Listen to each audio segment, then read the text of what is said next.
जय श्री राम। कल के श्लोकों में हमने सुना था प्रभु प्रकट हो गए हैं,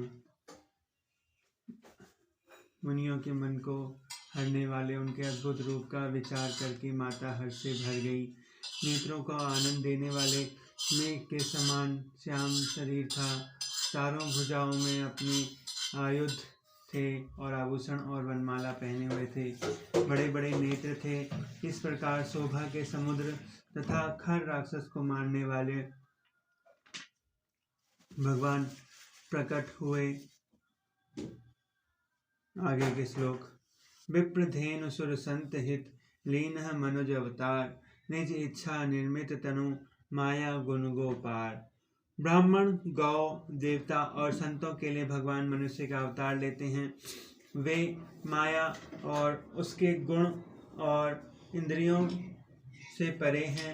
उनका दिव्य शरीर अपनी इच्छा से ही बना है। सुनि शिशुरुदन परम प्रियवानी संभ्रम चली आई सब रानी। हर्षित जहाँ तहाँ धाई दासी आनंद मगन सकल पुरवासी। बच्चे के रोने के बहुत ही प्यारी ध्वनि सुनकर सब रानियां उतावली होकर दौड़ी चली आई। दासियां हर्षित होकर जहाँ तहाँ दौड़ी। सारे पुरवासी आनंद में मग्न हो गए। दशरथ पुत्र जन्म सुनिकाना मानहु ब्रह्मानंद समाना। परम प्रेम मन पुलक शरीरा चाहत उठन करत मति धीरा। राजा दशरथ जी का पुत्र का जन्म कानों से सुनकर मानो ब्रह्मानंद में समा गए। मन में अतिशय प्रेम है। शरीर पुलकित हो गया। बुद्धि को धीरज देकर वे उठना चाहते हैं। जाकर नाम सुनत सबु होई मोरे ग्रह हावा प्रभु सोई। परमानंद पुरी मन राजा कहाँ बुलाई बजाहो बाजा। जिनका नाम सुनने से ही कल्याण होता है वही प्रभु मेरे घर आए हैं। राजा को मन परम आनंद से पूर्ण हो गया। उन्होंने बाजे वालों को बुलाकर कहा कि बाजा बजाओ।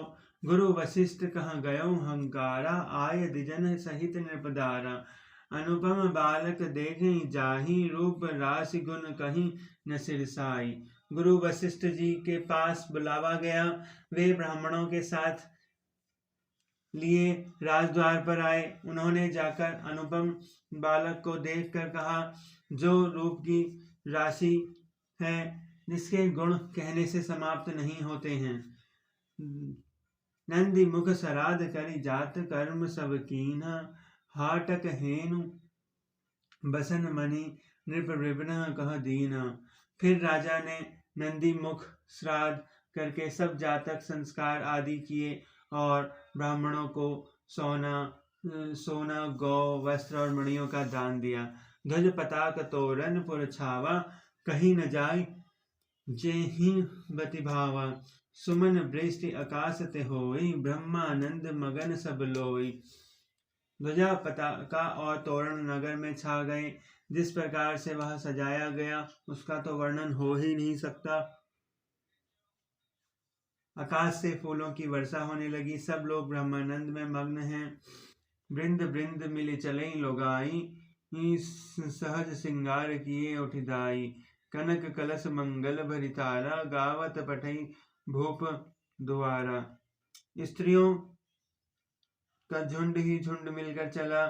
स्वाभाविक श्रृंगार किए ही वे उठ दौड़ी।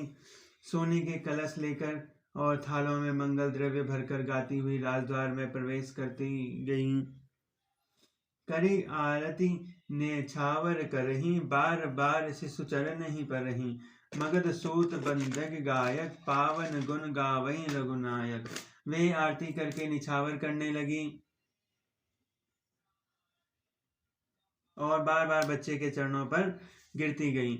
मागध सुत बंदीजन और गवे रघुकुल के स्वामी के पवित्र गुणों का गान करने लगे। सर्वस दान की दीन सब काहू जहीं पाव राखा नहीं ताहू। मृगमद चंदन कुमकुम कीचा मची सकल बिथहि बीच बीचा। राजा ने सब किसी को भरपूर दान दिया। जिसने पाया उसने भी नहीं रखा, लौटा दिया। सभी गलियों के बीच में कस्तूरी, चंदन और केसर की कीच मच